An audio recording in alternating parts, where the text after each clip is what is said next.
Hey everybody, this is Teresa, your health defender. Today I want to talk to you about the amazing human immune system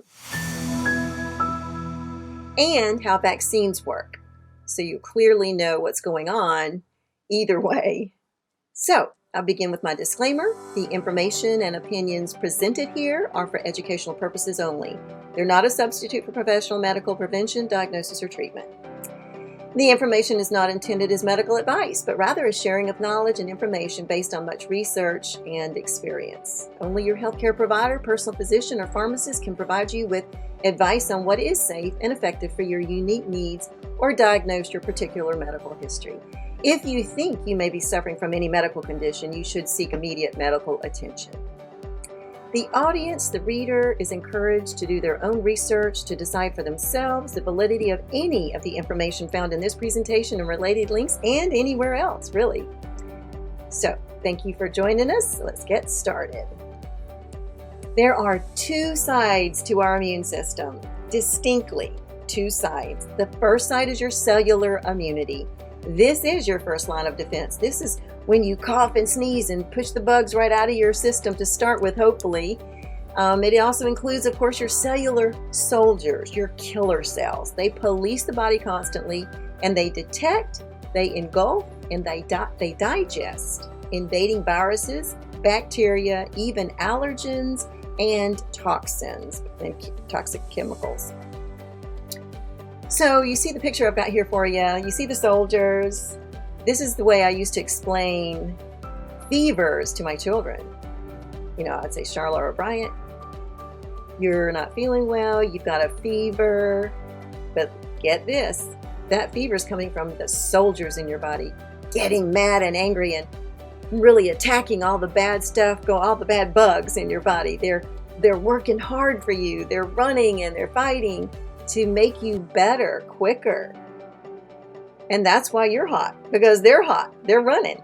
They really understood that it was an important part of what's going on in their body, and it was supposed to be there. So unless their fevers got extremely high, which I can't remember them ever getting too high, we let the fevers run their course. And you'll understand why that's important here in a minute. Then you have humoral immunity. This is your other side, if you will. These are your backup troops, and they create these amazing antibodies. And that assists your cellular system in the destruction and removal of all the foreign viruses and bacteria. They work together, and they're both so important. So, here are two facts about fevers. The fever is necessary for the immune system to activate. Did you hear that? I'm going to say it again. It's so important. The fever is necessary for your immune system to activate. So if you take the fever away, what in essence are you really doing? You're crippling the immune system. A fever makes your immune system active. Secondly, the fever creates an inhospitable environment for invading organisms.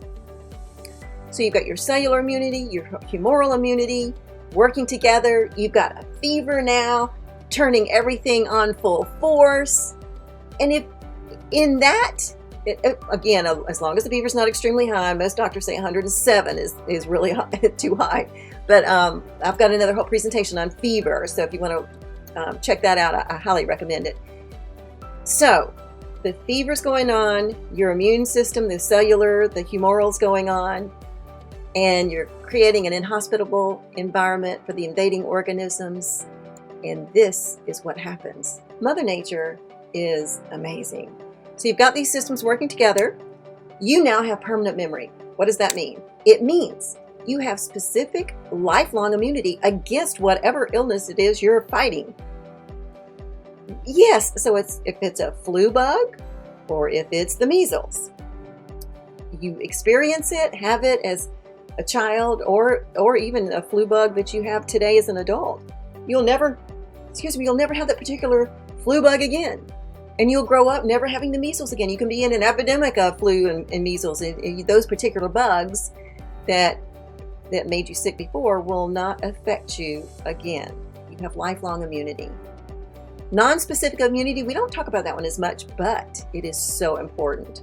This gives you protection against many chronic diseases later in life. And Lord goodness, we have an epidemic of chronic disease in this country. Now, this includes autoimmune diseases and even certain cancers. When you activate the humoral and cellular systems and you have a fever, this is what happens. So there's 2 critical times that this lifelong immunity is important. While you're an infant, from birth to 18 months, especially to 12 months, you don't want an infant incurring any of these diseases. As a mom, if you have lifelong immunity, like I do, I had the measles and the mumps and the chickenpox as a child. So I have lifelong immunity. And so when I had my babies, when I had Charla and I had Bryant, that immunity was passed on to them for their first 12 months. So they were protected. They could not get those illnesses because they were immune. My immunity passed on to them. Another time that's critical is the elderly, because when people are really in their later years, they can be more susceptible to having issues with anything. I mean, a cold or any illness really is more serious for the elderly. We all know that. But they're protected if they have lifelong immunity, if they incurred these illnesses as a child. Here's a problem. Vaccines took that away. You see, vaccine-induced immunity only affects that humoral side of immunity. It doesn't do anything to the cellular side. So it's only working with half of your immune system. The result is what many doctors are calling, in fact, I'm quoting one here. This is Dr. Moskowitz. Vaccines are reappraisal. This is an excellent book. I highly recommend this book. Partial counterfeit immunity is what you get with the vaccine. Does it protect you at all? For a short while. But you don't have lifelong immunity, and you don't have non-specific immunity because it only affected the humoral side of your immune system. So now the infants, they're susceptible. The elderly, they're susceptible. It's a problem. Oh, but what about herd immunity? Everybody's got to be vaccinated so we have herd immunity. That'll solve everything, right? That's what we're told. Well, you might have seen this poster. It takes a community to provide immunity. Getting vaccinated protects you and others you care about. We want 95% of the people to be vaccinated. That's the goal. Now, I want you to put on your critical thinking cap for a minute, because I'm going to show you distinctly 2 ways this cannot ever happen. It is a ploy to sell vaccines, to shame you into partaking in the vaccination process. Natural herd immunity, it was already happening. If you've seen the charts from some of the other presentations and elsewhere, you know that mortality from all the childhood illnesses and more had already diminished over 90%, measles almost 99%, before the first vaccine. We know they eliminated themselves because of sanitation, refrigeration, better hygiene, and all those things, which we have fortunately here in this country. Now, the third world countries don't have that yet, so it's a different situation over there.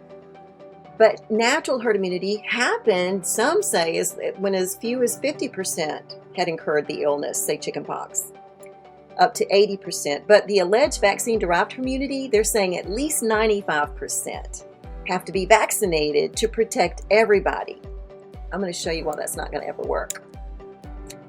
Vaccinations, first of all, don't provide lifelong immunity. They last between 3 and 10 years on average. If 100% were vaccinated, it would still fail to stop the outbreaks. The only thing that vaccines have truly eliminated is real natural herd immunity, including a mom's ability to protect her babies. That's what vaccinations took away from us. It's a myth. It'll never happen. It's a shaming tactic. Let me show you some failures. And there are hundreds of these. I'm just giving you 3. The New England Journal of Medicine reported this. In Corpus Christi, Texas, a secondary school was fully vaccinated and they had a major measles outbreak. Fort McHenry, they were fully vaccinated. You know the military personnel is fully vaccinated. I've got a friend who took her vaccines and she had a bad adverse reaction. I'll share that another time. Anyway, she didn't have a choice. She was in the military. So the military is fully vaccinated, like it or not. They are. There was a mumps outbreak. 27 fully vaccinated soldiers on the USS Fort McHenry got the mumps. They were quarantined at sea for 2 months. Fully vaccinated. But you don't see this on CNN or anywhere, right? Kind of underreported, just to say the very least. Whooping cough. This is in Illinois. An outbreak happened despite 100%, this is a high school in Illinois, despite 100% vaccination rate. And a comment was made in an article that you didn't see, I'm sure. The vaccinated may serve as reservoirs for silent infection and potential transmitters to unprotected infants. Now think about it. If you didn't have whooping cough and you don't have any, and you were vaccinated for it, with whooping cough, and this is particular to whooping cough, you will probably not get the symptoms anymore. That's one thing that vaccine does do, at least for a limited period of time. But you are a reservoir for silent infection because you can infect, you're carrying the live virus, you can infect babies. So you had your vaccine, and I've seen that commercial where they say, well, you need to go get your whooping cough vaccine, and they got the grandmother wolf there, it's a horrible, horrible commercial. But if you go get vaccinated, you're a carrier of whooping cough. So please either don't get the vaccine or please don't go around a baby if you've ever had that pertussis vaccine. There are literally hundreds of examples of vaccine failures. They're almost always blamed on the unvaxxed, and it's not true. But this is explaining how vaccines, they wane. They just don't last. Russell Blaylock, an MD, he's a neurosurgeon and an author. He says most of the vaccines lost their effectiveness 2 to 10 years after being given.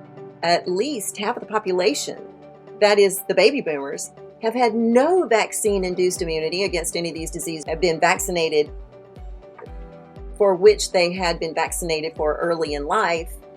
In essence, all the adults today who were vaccinated as a child, over 50% of the population has been unprotected for decades. Think about it. They wane, they don't last, so we're in the United States of America with predictably at least 50% or more of the adult population unprotected. So here's the big question. Use your critical thinking here. If only half of America is properly vaccinated, where are the epidemics? What is all the push for vaccines about? One answer: profit. It's a lot of fear-mongering going on, trying to pressure people into getting these vaccines. I heard a man about my age who's got grandchildren said, I don't want my children going to school that's not fully vaccinated. They don't understand. They do not understand. But hopefully you do now. So if you want to learn more, do you want to stay informed? Do you want to know the whole story about vaccines? Do you want to know why fevers are vitally important and the value of having a fever? Please go back to my website, go to the presentations and resources there that I've put together for you to learn more, stay informed, and to understand these important topics. Thank you so much for joining me today.